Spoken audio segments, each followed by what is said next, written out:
throughout that game, which Thomas Tuchel will definitely look at with the team and try and improve on, because, as Joe said, it's not a disaster at all. We'll qualify for the next round, so it's just there's things when we get into the later stages of the groups we need to improve and make sure we're better. You said little details, and we saw pre-match those scenes of Jed Spence being shouted at by Thomas Tuchel in training, and then we saw him trying to kind of direct him in game today, didn't we? Yeah, we did. I think at times there was a bit too much rotation.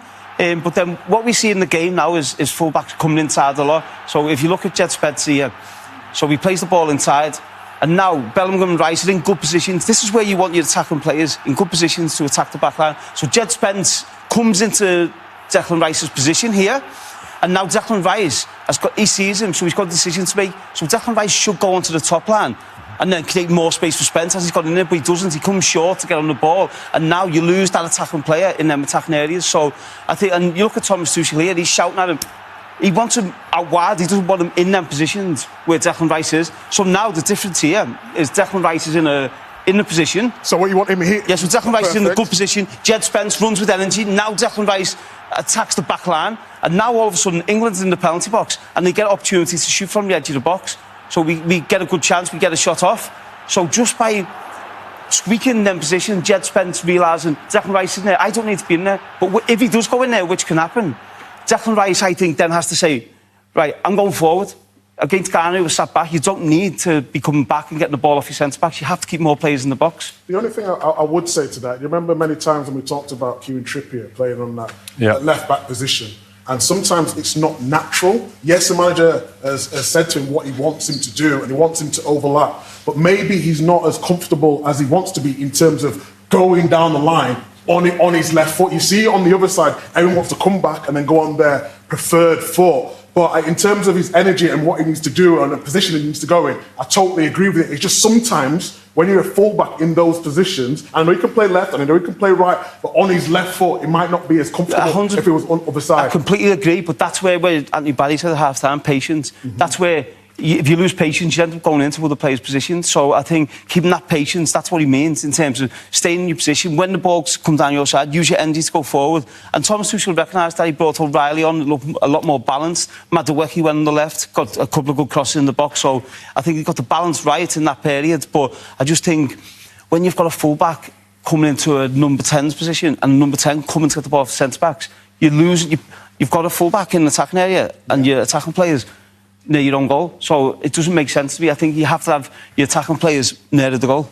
You mentioned Madueke, and let's just pick up on that, because there was kind of movement with Madueke within the game, wasn't to try and get the best out of him. We saw in the first half him just getting in on the outside was what we wanted him to do, and towards the end of the first half he did. Yeah, no, I think you want your wide players to. Okay, can we just pause it there? I think it's pause it there.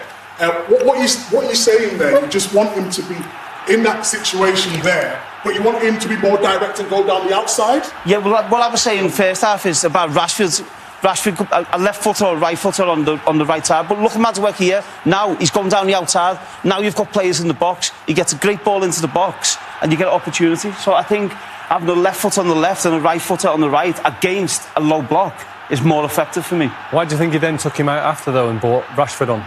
Yeah, he did. I think he's probably tired, and he actually didn't have the best of games. But he seemed like he was at his freest when he was put on that left-hand side. 100%. And he seemed like he could cause Ghana as much danger. So I think Thomas Tuchel will have loads to think about from that game. And there was so much in-game tinkering. Like, we're not used to that as an England team. So many things changing.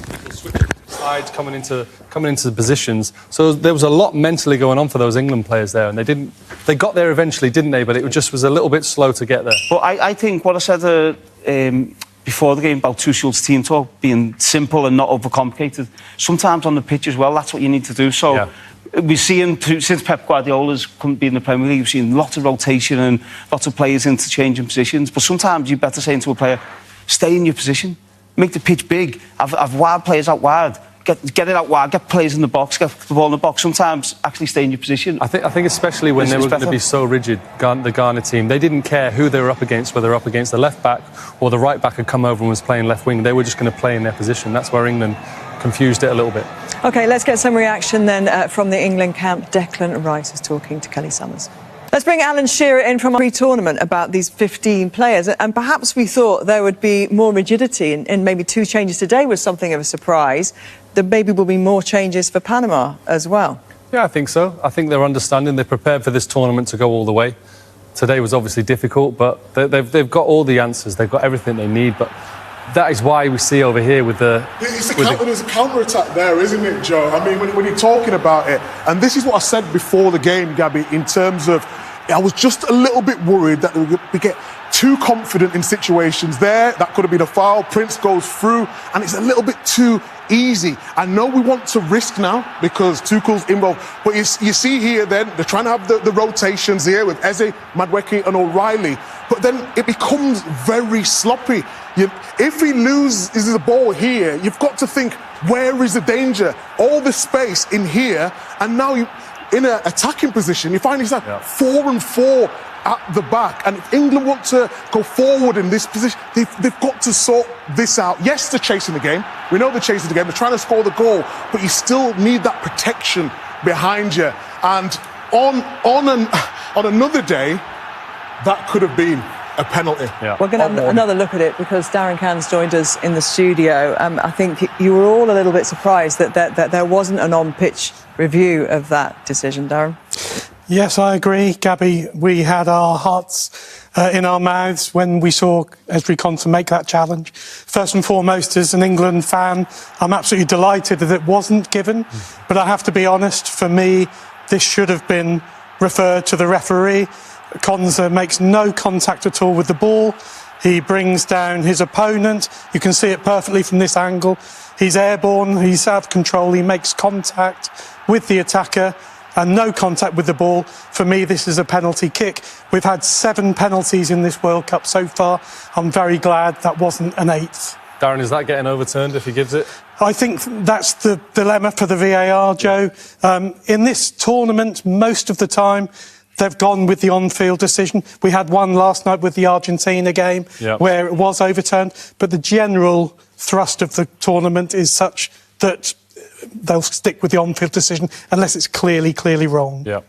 Thank you very much. Well, there were certainly more chances as the game progressed and the game opened up a little bit for England, and the better of those chances came really in the last 10 minutes or so. Yeah, well, I think introducing Saka onto the pitch, it always makes a difference, and everyone's been crying out for him to play more minutes. But you can see Ghana there in that low block and freed up and this is a quality. As soon as he come on the pitch, he's dynamic. You know what he's going to do, but it's very hard to stop it. And it's a good save from the goalkeeper. But this is what you need from your subs when they come on to try and make a difference. And there was an ascendancy at this point in the game, and then the chances came again. O'Reilly, who comes in these positions here, we've seen so many times for Man City. Then Kane, if there's one person you want in that position, with his technique, his form, everything, confidence, you just think he's going to put it away. And then Gay is sort of the last one. It might have been going wide. It looks like on that angle it was off the line, but good defending from the defender there. But you just see there was really trying to take it to Ghana in the end, but it was just a bit too late. But I said this at half-time, when a team sits in a low block, you have to cross the ball. Because the first one, the Saka chance comes from a Rashford cross, pick up the second ball, you get a shot. The next 2 chances there from crosses, it unorganises team.